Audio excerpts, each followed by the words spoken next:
Hello, I want to welcome everyone to our program. We're going to be talking about redirecting planetary consciousness towards harmonious solutions, the event that will be sponsored by the Global Coherence Initiative in March 26th to 28th.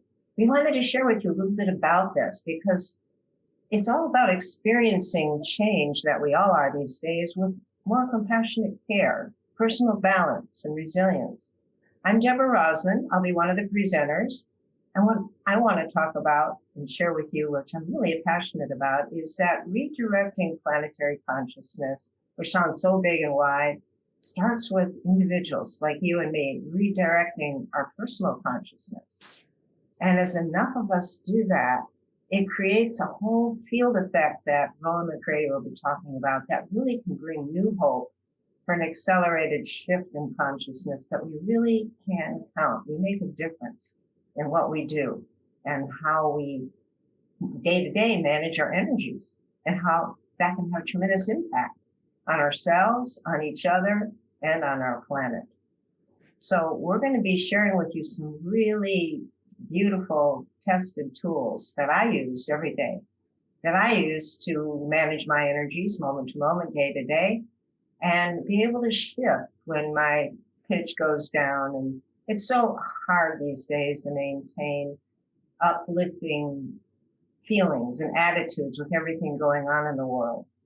It can really be challenging.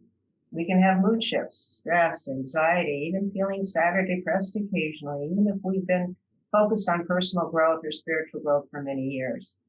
But we don't have to let that rule us. We really can shift those energies, redirect our consciousness, and do that with others so that we can really ride these waves of change with much more balance, compassion, care, grace, and be uplifted into the new possibilities happening right now.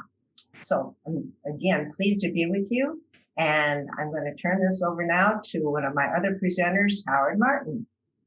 Hello, everyone. So glad to be here with you today with my friends, with Roland and Debbie and Gregg. It's really wonderful to have this opportunity to talk a little bit about our upcoming event, which I'm really looking forward to. It's going to be an awesome time for a 3-day period to talk about consciousness, to talk about the planet, to talk about where we're going, what we're experiencing, and what we can do to create a new and very different world. At this event, one of the things I'm going to talk about is about our vibratory rate, about maintaining our vibratory rate. By vibratory rate, I'm really talking about the quality of the thoughts and the feelings and the perceptions we have, the vibratory rate in our consciousness.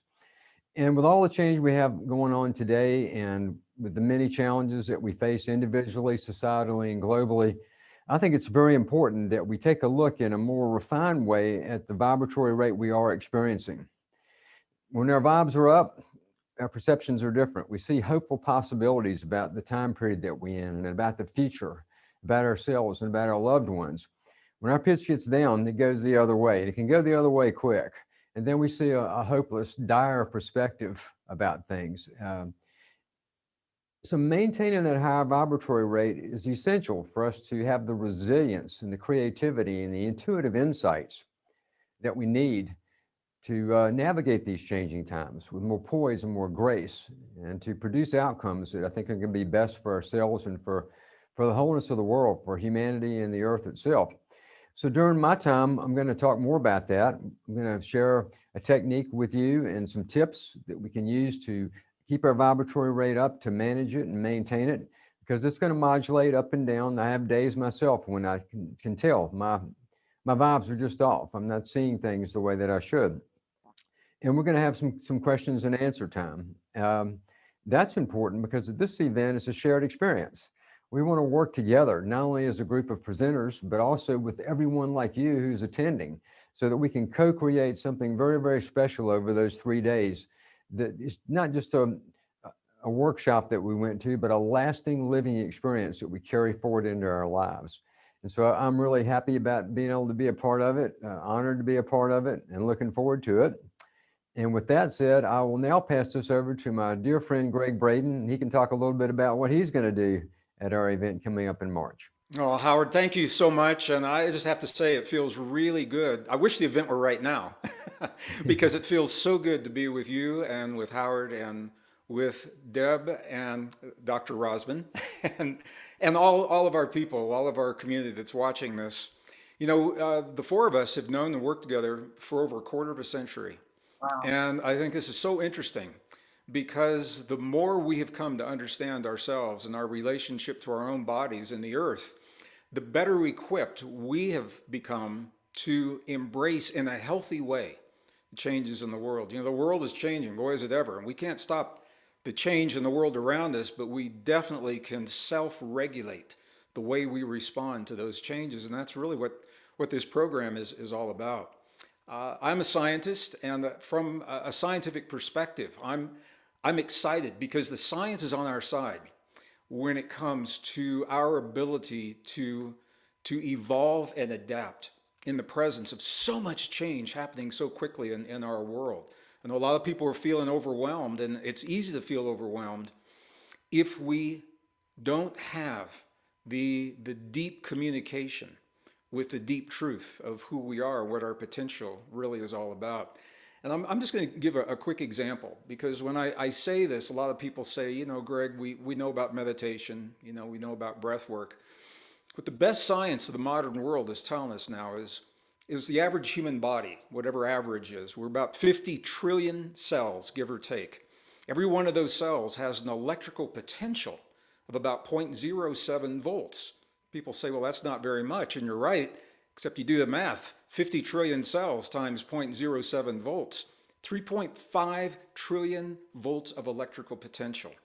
But it doesn't end there, because every one of those cells functions as a capacitor, stores and releases information, as a transistor, as a resistor. Every one of those cells broadcasts photons of light, receives photons of light, stores information, and releases information. And here's the beauty.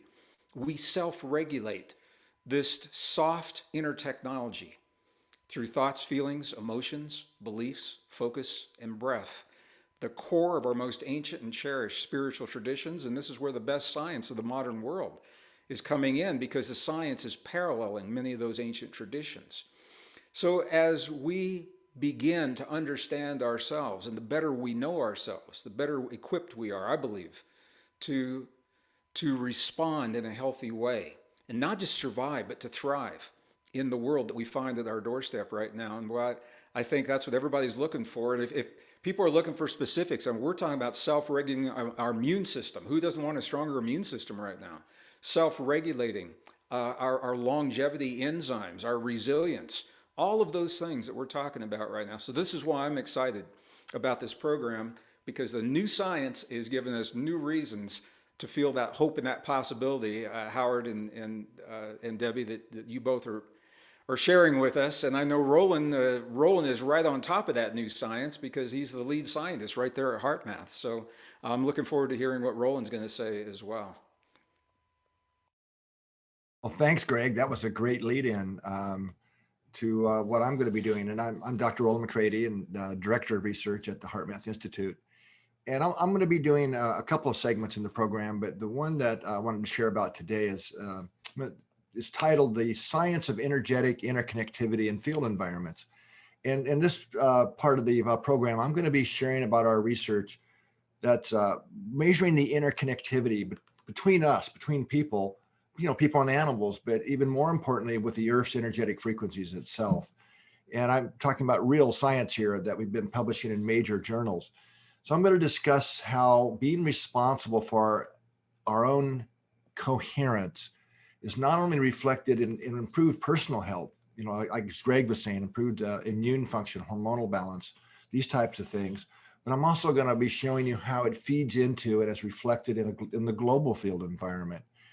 And as part of this, I'll kind of put the pieces together to how this all works, but starting with explaining how our own hearts radiate a measurable magnetic field in the environment. And that field is detected by the nervous systems of other people and animals, and as we see, even trees and plants that we're doing work on. But how our coherence, when we're able to self-regulate and get ourselves into a heart coherent state, that actually measurably increases the synchronization the connections between people and even groups of people. So the other thing I'm going to talk about is the results of some of our studies. I'm going to try and make the science simple, complex stuff made simple here. But I'm going to be showing you how we're far more interconnected, not only with each other, but with the Earth's magnetic field environment than I would have ever previously imagined possible. And most importantly, how what we feed that field matters and how that works.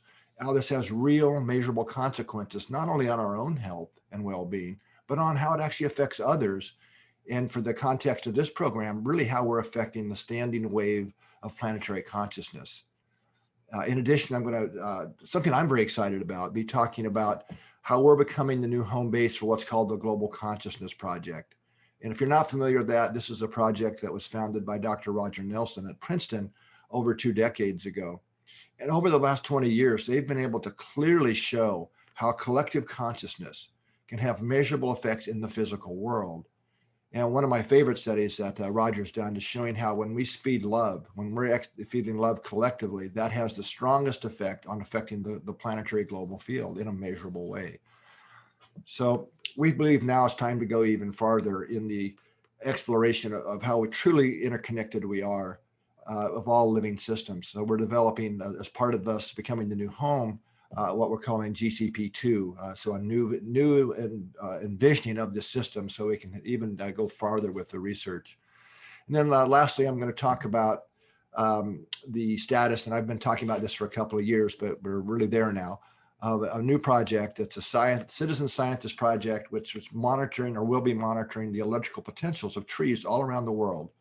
So we'll be doing this tree potential monitoring network, so as it provides us another probe into measuring the changes in the global field environment and how we can see it responding to and changing to our collective heart radiations of love and our intentions to really help shift and uplift the global consciousness field.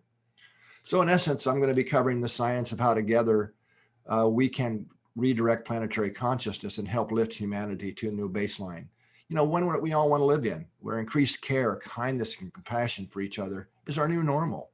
And I think this is so important, especially in these times of global change and uncertainty that we're seeing these days. So I'm really looking forward to being there with my fellow scientist buddy, Gregg, and Debbie and Howard. And I hope to see you all there. You know, Roland, one of the things that I think people might be asking themselves, like, this all sounds great, but my day-to-day, you know, it's so hard sometimes to whatever, is get out of bed or handle the stress or challenges with health or relatives or, you know, the real life things that are confronting many of us these days. One of the things that we want to share with you at this event is how to do what we call turnarounds. Realizing feelings and attitudes, we don't have to be owned by them. They really are energies, and we really can use tools that we'll be sharing with you to turn some of those energies around, to uplift our spirit, uplift our mood. And that's one of the things that in my life I value and appreciate so much, is that I've learned these techniques and tools and be able to share them with you so that we really don't have to feel like a victim of these times, but can be empowered during these times. So I really want to take a moment now to ask, that's most important to me, ask Howard, what stands out that's most important to you that we can provide the people who attend this program? Well, thank you for asking. I think that, you know, we know what the problems are, and they're obvious. We see them very clearly, but what often gets missed is that I believe there's a momentum of heart opening up in the world today, all at the same time. That many of these challenges that we are going through this shared collective experience are taking people a little deeper within themselves, and they're making contact with that core authentic self, the true power they have inside, which has generically been called heart. What's important to me is manifesting more of those qualities, because I believe that it is through increased cooperation, through harmonious interactions, fueled by the power of love, that we're going to find a way to create this new and better world. And I don't know how else we do it. I think it's going to have to come through love and the manifestations of love.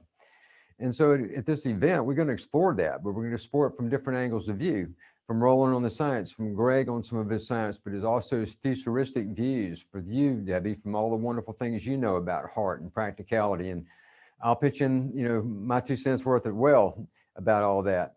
And so what's important is that we come together during these 3 days.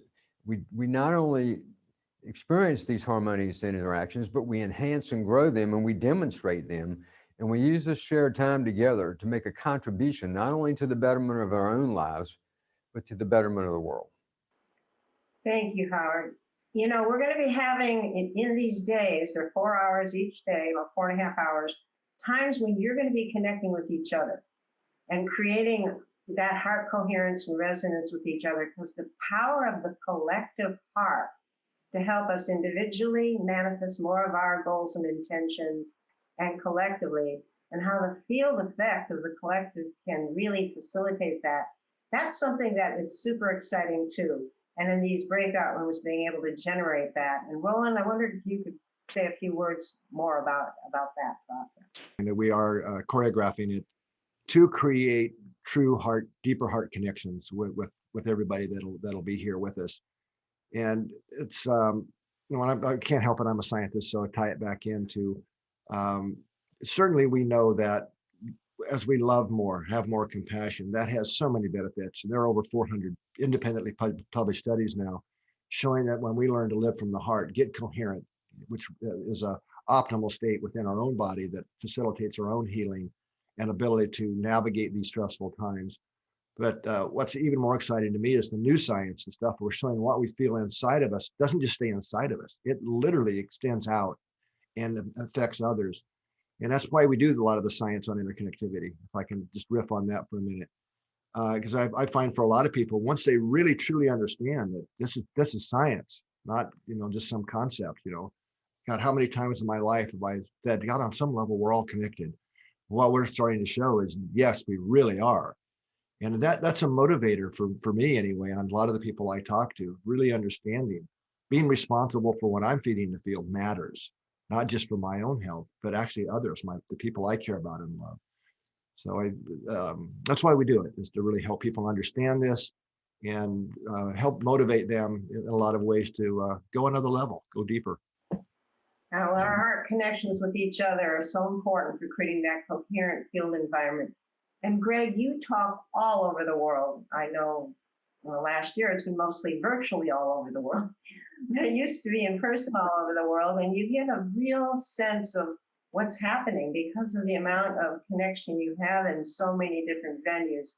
What do you see as most important from what you hear from people that we're going to be providing at this event? Oh, thank you, Debbie. I'm going to pick up with where I left off on the first segment where I was speaking.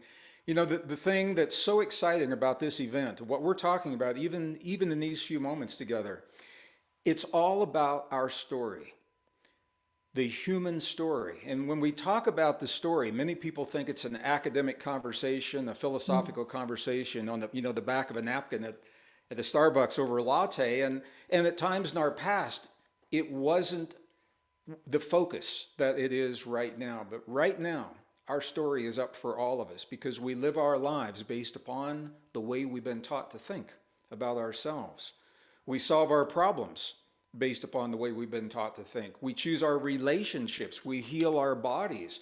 We enact the laws in our society, and we choose the social policies. All of that is based upon our story, the way we've been taught to think about ourselves. So all of a sudden, in the time of COVID, our story has gone from the back burner. It's front and center because our lives depend upon our story, the way that we think about our relationship to our health and our healing and our families, community, and our bodies. So I don't think anything could be more exciting or more important right now. And the science, this is where the science comes in. I'm a multidisciplinary scientist. My first degree is in the earth sciences, but I've got a strong background in the life sciences, math, physics, computer science, astronomy, astronomy. And all of these have helped me to stay current with the new discoveries that Roland is talking about. These are discoveries that simply aren't being shared in the mainstream, but they're based upon rock solid science, and they change our story. And the better we know ourselves, as I said, the better equipped we are in a healthy way to embrace the changes. So this is why I am so excited for the program in general. Specifically, what I can say, can I talk a little bit about personal experience, Deb? Is this a good time? Sure. I think some of our listeners know I lost my mom to COVID during the holidays. And, you know, as an adult male, mentally, I felt that I was prepared. But I want to tell you, nothing prepares you for the reality of the experience. And it was an opportunity for me, as I have in past emotional traumas, to apply in my own life what I've learned through you all at HeartMath, what the science has taught me about myself and my relationship to my body and the world. And I have to tell you, this stuff works. I could not be here. I couldn't be functioning the way that I am if I had not found these tools to help me move through my loss. And we've lost other friends as well. I know many people watching. Unfortunately, it's a story that's more common than we'd like to think. But these are the tools that elevate us. They acknowledge the experience. They don't deny the experience, but they elevate us above the trauma so that we're not defined by our experience. And this is where the self-regulation of all of those things that I mentioned in that first segment, this is where it comes in. And we're made to do this. This is the thing. We are made to adapt and thrive in a healthy way. Somehow along the line, it simply got lost in the way that we teach our young people. And certainly, I wish someone had shared this with me back in the 1950s, 60s, early 70s, you know, when I was growing up. So it's a long answer to a short question, Deb, but this is what I think is important. We're changing the story in an empowering way. We're finding out what works and what doesn't, and the stuff that works, let's do a lot of it. And the stuff that doesn't, you know, we can set that aside for now. And this is an honest, truthful, and factual way for us to understand together as a family, as a community, what those truths are and what they mean in our lives. So thank you for the opportunity to say that a little bit. Thank you, Gregg, and thanks for sharing that story. I know when you first shared it with me personally, you were saying one of the only things that really helped lift your spirit out of your mother's death and the fact you couldn't see her before she passed away because of the COVID restrictions in nursing homes was heart-brain coherence tools. And of course, that is a lot of what you're going to be learning. I want to underline tools because, again, redirecting planetary consciousness can sound like this big, huge thing. But my background's in psychology. As a psychologist, redirecting our personal consciousness, or how I talk about lifting our vibration, you know, being able to shift from self-judgment to compassion, have compassion latitude to others, and have that be real and a real coherent feeling shift. That is redirecting our energies and our personal consciousness in a way that can have a profound effect on the field, our local field in our families and homes, and the global field, as Roland's been talking about. And that is exciting. So you're going to come away with tools that you can use right away to begin to be your own self-scientist, to redirect consciousness in yourself whenever you feel your vibration dip and whenever you need to keep your spirit flowing through your system, to keep more of that heart energy going, and know that you're contributing to a momentum of heart energy of many, many people on the planet learning how to make those shifts. So please do join us. If all this sounds interesting to you, we're going to have a wonderful time together. Before you go, Debbie, I suggest we collectively make a deal right now with each other that we can offer to the people of the world who come to this event. And that is that we're going to go deep, we're going to go wide, we're going to go practical, we're going to go scientific, and above all, we're going to make this thing fun and an enjoyable experience for everybody. And if we can agree to that right now, we can say that to the world through this event and look forward to all the people that are going to be there with us from around the world as we explore consciousness and explore a deeper part of ourselves called heart. Deal? I'm in. I'm in. Tell me. All right, very good. Thank you, Howard. We would love to see you there to learn more about the event and everything that we'll be sharing with you. And to register, please go to this URL, heartmath.org/GCI/coherence-event. Take care, everyone. Bye-bye now. All right, we love you See you all. there. Thank you.